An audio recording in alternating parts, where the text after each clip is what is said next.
কিন্তু এই যে এনসি সরকার চলে গেছে, কিন্তু আমাদের নেত্রী দেখেন আজকে ও পর্যন্ত দেশের সম্মানের সহিত আছে।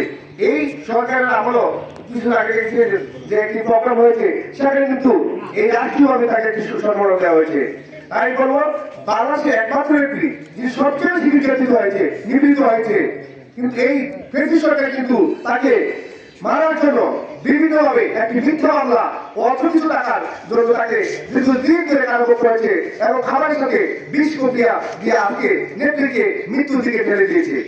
তাই আমি বলবো যে আমাদের নেত্রী ইনশাআল্লাহ আগামী দিনে আমরা সবাই মন খুলে প্রাণ খুলে নামাজ পড়ে কালাম পড়ে আমরা নেত্রীর জন্য দোয়া করবো।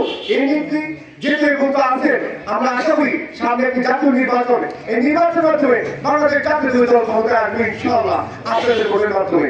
তাই এই নেত্রীকে আগামী দিনে ইনশাআল্লাহ আমরা সবাই জাতীয় দলের আদর্শ যারা রাজনীতি করি তারা আমার প্রধানমন্ত্রীর পরিচিতি দেখতে চাই।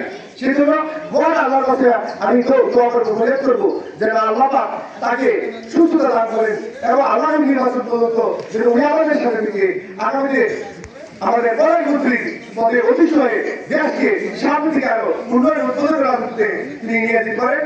সবাইকে আমার ধন্যবাদ জানিয়ে আজকের এই দোয়া মোনাজাত অনুষ্ঠানে আমরা ইনশাআল্লাহ সবাই মন খুলে দোয়া করবো এই নেতৃত্ব আমাদের মাঝে সুস্থ হয়ে আগামী জাতীয় সংসদ নির্বাচনে নির্বাচিত হয়ে প্রধানমন্ত্রী হয়ে আমাদের দেশকে আরো এগিয়ে নিয়ে যেতে পারে।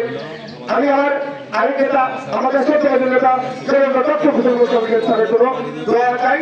ইনশাআল্লাহ আপনারা তার জন্য দোয়া করবেন। তিনি আমাদের রাজনৈতিক অভিযোগ এই অঞ্চলের নেতা, সবাই আমরা তার জন্য দোয়া করবো। সবাইকে আবার সুস্বাস্থ্য কামনা করে খালেদার জন্য সুস্থতা কামনা করে আজকের এই দোয়া করার অনুষ্ঠানে পর্ব এখানে শুরু হবে।